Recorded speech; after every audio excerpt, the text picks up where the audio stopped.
Yan, so what's up farmers? Welcome back to my channel, Sir Cha the Farmer, ang guru magsasaka ng Sibungas, Cebu, Philippines.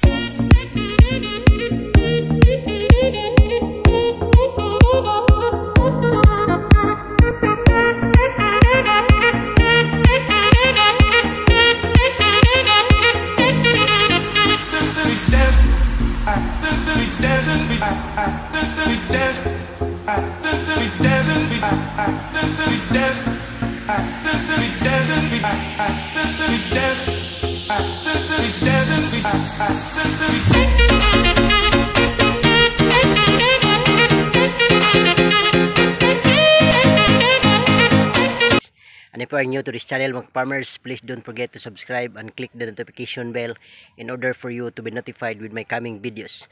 Thank you and enjoy this vlog.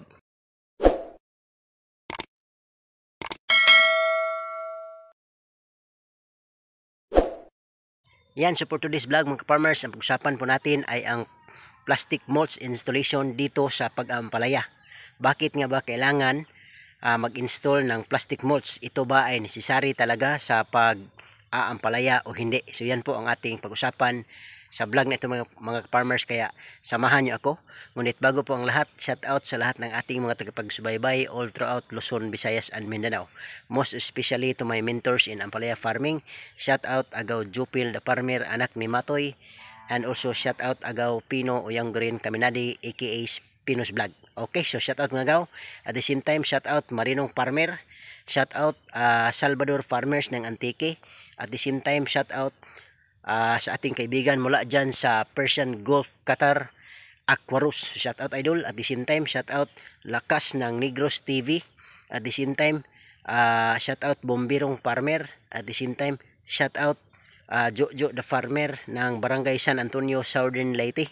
At the same time, shout out po kay Police Farmer, and then kay Lugalag, The Oracle Channel, Sir Jonathan de Mañaes, Iska Indalusa, Lisil Pajardo, at sa lahat po ng ating mga kaibigan Farm Girl Canada. So shout out. At the same time, shout out po sa ating mga kaibigan mula dyan sa Duguan, Sibungas, Cebu, most especially sa Redondo family. So Lolo Alberto Redondo, Lola Joy Redondo, Ate Janice Francisco, Ate Ivy Sibilia, at the same time Ate Tessa Sordilia at kay Pete Andro Sibilia. So shout out po sa inyo lahat dyan. At the same time, shout out Boss Ayan Vlogs ng Kagay, Sibungas, Cebu. At the same time, shout out Boss Ayan Dibal at sa lahat po ng ating mga kaibigan sa buong mundo. So shout out. Okay, so welcome back to my channel, Sir Cha the Farmer, ang guru magsasaka ng Sibungas, Cebu, Philippines. So for today's vlog mga farmers ay ibabahagi ko po sa inyo yung plastic mulch installation. Is it necessary in Ampalaya farming or not? Okay, so yan po ang ating pag-usapan mga farmers, kaya ito po aking pong ipapakita sa inyo yung aking mga plots preparation for Ampalaya farming, na kung saan ay tapos na pong na-installan ng plastic mulch. Okay, so total plots natin mga farmers is 11 plots. And target hills is 300 hills. So yan mga farmers. So again, I would like to share with you the essence of plastic mulching. Is it necessary in Ampalaya farming or not? Pwede bang hindi mag-plastic mulch o kailangan talaga mag-plastic mulch? So yan po ang pag-usapan natin sa vlog na ito mga farmers, kaya samahan nyo po ako. Okay, so we will start here in this area mga farmers. Okay, so if you can observe mga farmers, in my installation I only use stones, no? Gumagamit ako ng mga bato as lock of my plastic mulch. So yan, kung nakikita nyo, from the right to the left, ito end to end, ginagamitan ko lang ng mga bato. Okay, parang ganyan. Okay, so what is the purpose? The purpose is our plastic mulch are detachable. Kasi we are facing the fact na mainit ang ating panahon ngayon. Kasi approaching ano tayo January, February, March. Tapos talagang we were approaching mga ka-farmers,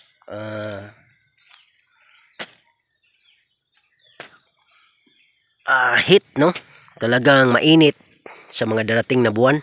Kaya naman ang ginamit ko is mga bato para kung sakaling i-detach natin, mas madaling makuha. Okay? So, plastic mulching, based on my experience mga farmers, is necessary in ampalaya farming, bitter melon at bitter gourd, because this will help the plots to avoid massive grasses. Okay? Massive grow of grass or grasses. So, kailangan ang plastic mulch para weeds control. Para hindi po dadamuhan yung ating plots. Kaya isa yan sa mga dahilan kung bakit tayo nag-apply ng plastic mulch. Second is it can control, no, the dryness of the plots, because it will prevent sunlight to directly enter the soil. So ibig sabihin hindi po mas madaling mag-dry or matuyo yung plots. Okay? At the same time mga farmers, plastic mulch can help in maintaining the moisture of our plot. Kasi instead na ma-evaporate yung tubig na nasa ating plot because of the plastic mulch, siguro ma-evaporate siya, pero during evaporation, yung moisture dyan lang didikit sa plastic mulch. Kaya afterwards, yung moisture ay babalik pa rin sa ating plot. Yun po ang isa sa mga reason kung bakit necessary ang plastic mulching. Okay? So in my case mga farmers,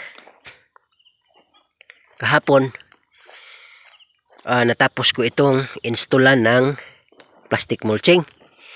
And then next step natin is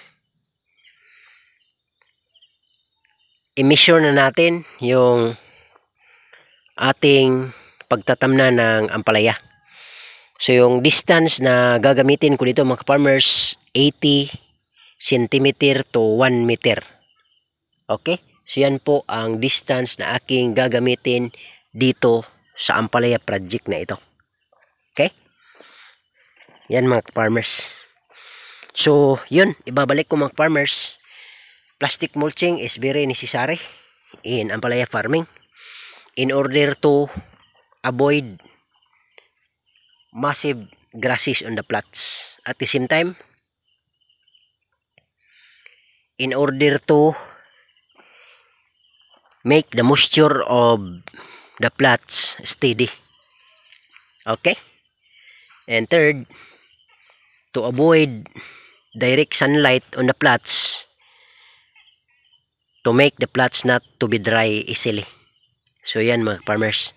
So dahil po sa tulong ng ating plastic mulch ay hindi po madaling mag-dry yung ating mga plots. Okay?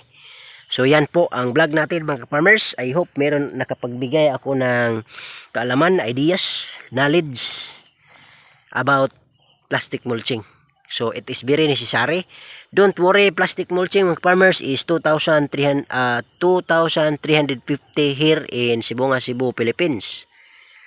But then, what is the advantage is, although medyo mahal siya mga farmers kasi 2,350, pero mahaba siya mga farmers. The length is 400 meters yung isang bundle, at the same time yung kanyang width is 1.2. Tapos to tell you honestly mga farmers, itong plastic mulch na ginagamit ko ngayon, yan, kasama pa ito doon sa ginagamit ko sa first ampalaya project ko. Doon nakapag-use lang ako ng 4 na plots. At tapos itong mga plastic mulch na ni-install ko dito ay kasama pa to sa plastic mulch na nabili natin last time na nag-ampalaya tayo. So napakatipid. Kasi ang taas, haba-haba mga farmers, 400 meters, hindi mo madaling maubos, especially kung yung area mo ay hindi naman ganun kalaki. So in my side, yung area ko is ano lang, hindi ito masyadong malaki. Katamtaman lang mga farmers, kaya okay lang. Okay, at the same time, bawing-bawi ito mga farmers. What I am praying only is rain. Sana umulan. And perfect timing, bibigyan ni Lord yan. I claim it. Okay? So, yun po mga farmers. At yun po ang vlog natin sa araw na to mga farmers. I hope meron kayong nakuhang ideya, kaalaman at knowledge dito na napaka-importante po ang plastic mulching sa ating pag-garden at pag-aampalaya. Once again, this is Sir Chad the Farmer, ang gurong magsasaka ng Sibunga, Cebu, Philippines. Bye-bye.